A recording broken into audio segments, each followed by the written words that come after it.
Olá, hoje vamos desmistificar a gestão de custos. Pensem nisto como uma viagem no tempo, que nos vai levar do chão das fábricas do início do século XX até aos painéis de controle de projetos que temos hoje. O objetivo? Descobrir como é que as empresas sabem de verdade para onde está a ir cada cêntimo. E para começar, uma pergunta que dá o que pensar. Como é que é possível que um produto que vende milhões de unidades, um sucesso de vendas, possa secretamente estar a dar prejuízo? A resposta, acreditem, está escondida na forma como medimos os custos. É um quebra-cabeças que vamos montar juntos agora. Bem, para a gente entender como as coisas funcionam hoje, temos que voltar um pouquinho no tempo.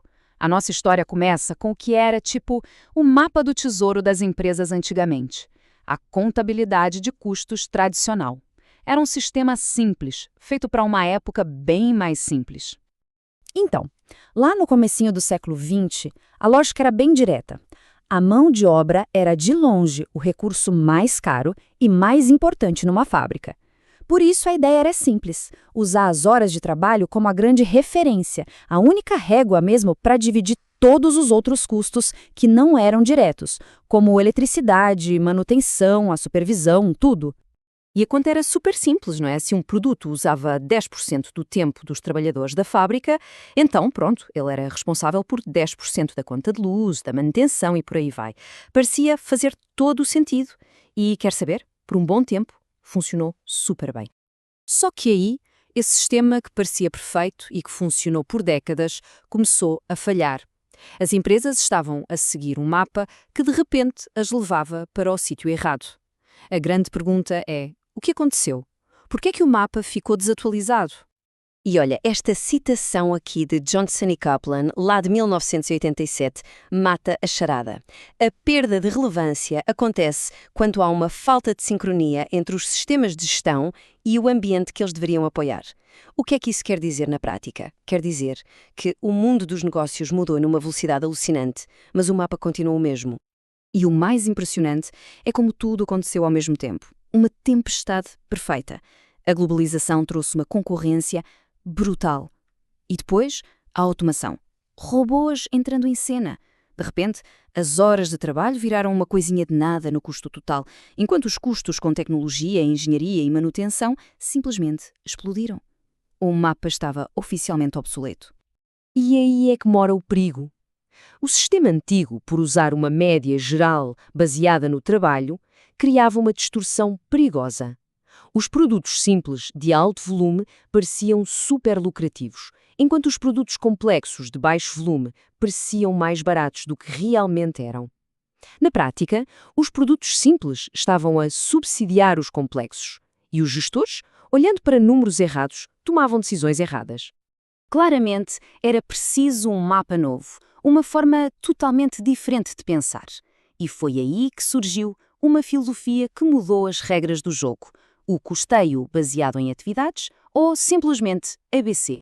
E a ideia por trás do ABC é genial de tão simples. A sacada é: os produtos por si sós não consomem recursos.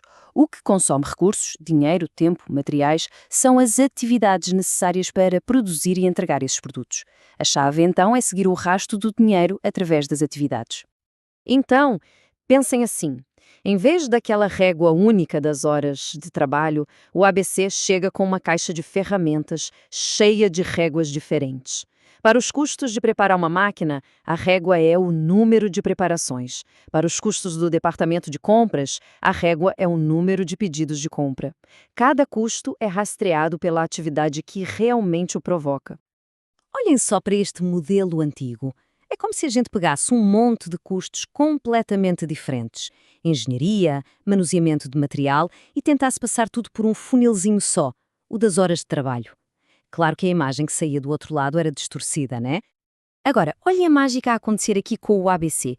Cada tipo de custo tem o seu próprio caminho, a sua própria estrada lógica até ao produto. O custo de preparar máquinas é ligado pelo número de preparações.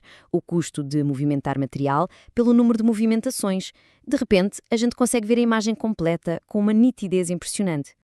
E o mais legal é que esta lógica, essa ideia de rastrear a causa real dos custos, foi tão poderosa que saiu do chão da fábrica. Ela tornou-se a ferramenta perfeita para um desafio talvez ainda mais complexo: gerir os custos de um projeto onde cada tarefa é, no fundo, uma atividade que consome recursos. O manual de gestão do projeto moderno segue um ciclo bem definido. Primeiro, a gente planeia as regras do jogo. Depois, estima o custo de cada pecinha do puzzle. Em seguida, junta tudo para criar o orçamento, que é a nossa linha de base. E, finalmente, a parte mais dinâmica e crucial de todas: controlar o progresso em relação a essa linha de base. E tem um detalhe aqui que é importantíssimo na hora de montar o orçamento. Um bom gestor sabe que imprevistos acontecem. Por isso, para além da soma dos custos estimados, adiciona-se uma reserva de contingência. É basicamente um colchão de segurança, um dinheiro extra para cobrir aqueles riscos conhecidos que podem de facto acontecer. Ok, o projeto começou. E agora? Como é que a gente sabe se está a ir bem ou mal? A ferramenta mais poderosa para isso hoje em dia chama-se Análise de Valor Agregado, ou EVA. Pensem nela como um GPS financeiro em tempo real para o projeto. Para essa mágica funcionar, a gente precisa de 3 informações-chave. O valor planejado, que é basicamente onde é que a gente deveria estar segundo o plano. O custo real, que é quanto é que a gente gastou de verdade até agora. E o valor agregado, que é a estrela do show. Qual é o valor orçamentado do trabalho que a gente realmente entregou? A história toda está na comparação entre esses 3 números. Vamos para a prática, que fica mais fácil. Imagine um projeto de construção. No final do segundo mês, o plano dizia que já deveríamos ter concluído trabalho no valor de 50 mil reais. O nosso extrato bancário diz que gastamos 60 mil, mas quando olhamos para a obra, o valor do que está de facto construído é de apenas 45 mil. E aí, o que é que estes números nos contam? Primeira pergunta: e o orçamento? Como fica? É a variação de custo. A gente pega o valor do que foi feito, os 45 mil, e subtrai o que a gente gastou, os 60 mil. O resultado? Negativo.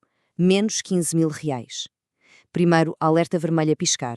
O projeto já gastou 15 mil a mais do que o trabalho que efetivamente realizou vale. Beleza, está caro, mas pelo menos o ritmo está bom, certo? Será? Vamos ver a variação de cronograma. Comparamos o trabalho que foi feito, 45 mil, com o que era para ter sido feito, 50 mil. Opa! Menos 5 mil. Ou seja, a notícia é duplamente má. O projeto não só está caro, como também está atrasado. Mas se há um número que é o resumo da ópera, é este aqui, o índice de desempenho de custo. Dividimos o valor que criamos pelo dinheiro que gastamos. O resultado, 0,75. Isto é incrivelmente revelador. Significa que, neste momento, para cada R$1 que a empresa investe no projeto, está a receber apenas 75 cêntimos de valor de volta. Literalmente, o dinheiro está a ser queimado. Então, olhem só que jornada. Saímos daqueles mapas antigos e imprecisos do passado e chegamos a esta espécie de visão de raio-x que é a análise de valor agregado. Hoje, os gestores não precisam mais de achar ou adivinhar. As ferramentas estão aí para transformar dados em ação decisiva antes que seja tarde demais. E tudo isto nos traz a uma reflexão final. A história da gestão de custos é, acima de tudo, uma lição sobre adaptação. Vimos que ferramentas que não evoluem simplesmente perdem a sua relevância. Agora, olhando para um futuro dominado pela inteligência artificial que vai tornar tudo ainda mais complexo, qual será a próxima relevância que corremos o risco de perder se os nossos mapas de gestão não evoluírem outra vez?